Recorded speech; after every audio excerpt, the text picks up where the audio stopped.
जय हिंद दोस्तों, स्वागत है आप सभी का आपके अपने YouTube चैनल न्यू इंडिया नया भारत के एक और नए वीडियो में। दोस्तों, आप सभी जानते हैं संजय सिंह को कल जमानत मिल गई है जेल से और उसका ईडी ने बिल्कुल विरोध नहीं किया है।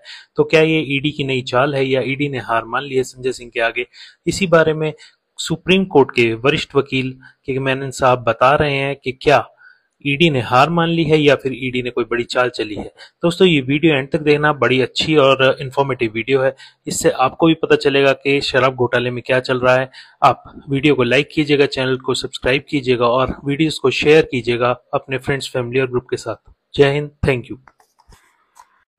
मनन साहब, ये कानूनी पैंतरा है। AK वाजपेयी कह रहे हैं, वाजपेयी जी को आप जानते ही हैं, सुप्रीम कोर्ट के वकील हैं, चिराग पासवान की पार्टी के प्रवक्ता हैं। ये कह रहे हैं ईडी की ये एक बस कानूनी दावपेच की स्ट्रेटेजी है, इसीलिए ईडी ने विरोध नहीं किया।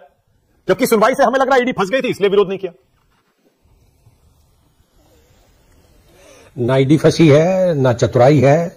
वाजपेयी जी मेरे घनिष्ठ मित्र हैं, इनका अधिकार है, ये कुछ भी बोल सकते हैं और प्रवक्ता है, प्रवक्ता को तो अधिकार है अब चैनल पे कुछ भी बोले, पर मैं इन चक्रों में नहीं पड़ने वाला।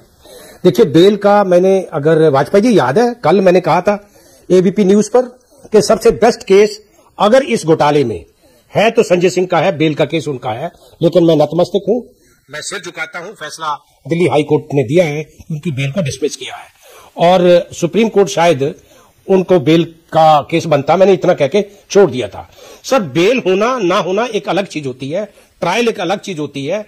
जब ट्रायल चलेगा, मैं आज एक और बता रहा हूं, जितना मेरा ज्ञान थोड़ा बहुत है, जितना मैंने देखा है इसके केस को, संजय सिंह के खिलाफ कोई खास सबूत नहीं है इनके पास, चूंकि जिस आदमी को पैसे दिए विदाउट अरेस्ट उसको चार्जशीट कर दिया, उसकी कोर्ट ने बेल कर दी और वो पैसा जिसने दिया है उसका पीए को या ओएसडी जो भी है उसका कोई बयान नहीं आगे है। तो ये सारी बातों में जाना नहीं चाहता, चूंकि मैटर अभी कोर्ट में पेंडिंग है, चूंकि संज्ञान कोर्ट ले चुकी है, अभी आर्गुमेंट्स ऑन चार्ज भी होना है। अगर चार्ज लगता है तो कल को प्रेम शुक्ला जी कहेंगे भाई आप बताइए लोग जी, उसमें तो चार्ज लग गया। तो ये इनके बिटवीन जो भी ये कहते हैं आपस में, ये कह सकते हैं, इनका अधिकार है। लेकिन बेल मिलना ना मिलना कोई केस से अभी बरी नहीं हो गया, क्योंकि अभी वो जुडिशियल कस्टडी तो भी मजिस्ट्रेट की कस्टडी होती है। अगर बेल मिल जाए, सिर्फ घर आ सकता है, उसके जेल से बाहर कर दिया, लेकिन कस्टडी आज भी उसकी कोर्ट की है, उसी मजिस्ट्रेट की है जिन्होंने कॉग्निजेंस लिया है। ओके। तो मेरा मानना कि बेल का कोई इतनी बड़ी लेकिन मनन साहब, ये तो बताइए, पीएमएलए कानून में बेल बड़ी मुश्किल होती है, इस पर काफी महीनों से, सालों से डिबेट चल रही है। क्या जितने और बाकी लोग बंद हैं जेल में, हालांकि सुप्रीम कोर्ट ने कह दिया कि ये मिसाल के तौर पे बाकी लोग यूज नहीं कर पाएंगे, लेकिन आपको लगता है कि उम्मीद की किरण बाकी लोगों के लिए भी दिखेगी जो पीएमएलए कानून के तहत जेल में बंद है?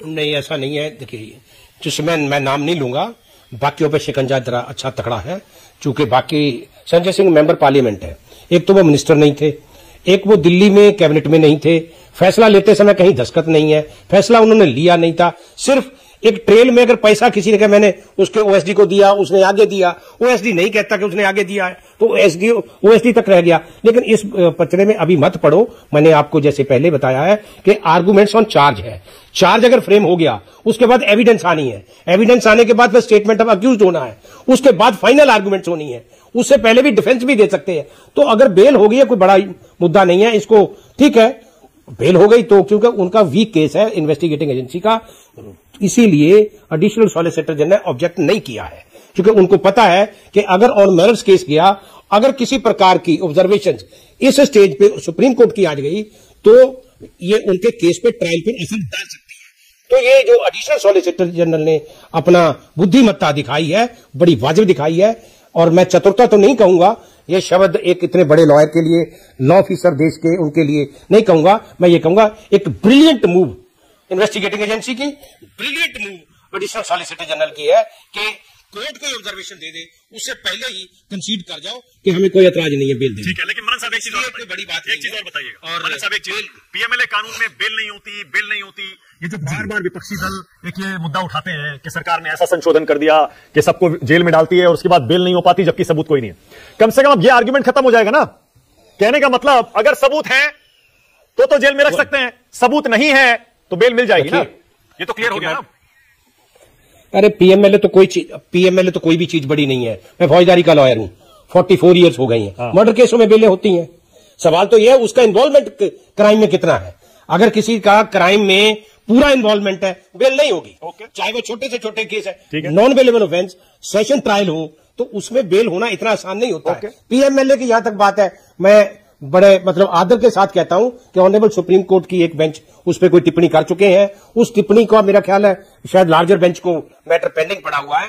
उसके बाद देखना जो पीएमएलए कोई कस्टम्स में पहले बेल नहीं होती थी, फीमा में बेल नहीं होती थी। मेरा क्लाइंट चंद्रा स्वामी 9 महीने जेल में रहा था और उसी केस में बाद में वो बरी हो गया है। तो इसीलिए कहते हैं ये अपना बार बार जजमेंट्स आती हैं कि प्री ट्रायल डिटेंशन जो होती है ये बैड होती है। चूंकि अगर प्री ट्रायल डिटेंशन में ही आप कई ऐसे केस पाएंगे, आपको मिलेंगे, उतनी सजा नहीं है जितना आदमी जेल में रह लिया।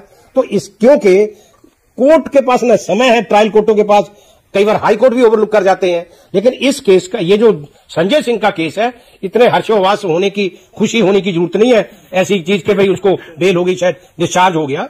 लेकिन संजय सिंह एक के केस में वीक एविडेंस मनन साहब, एजेंसी की, मेरा यहां तक ख्याल है, मैं विनोद जी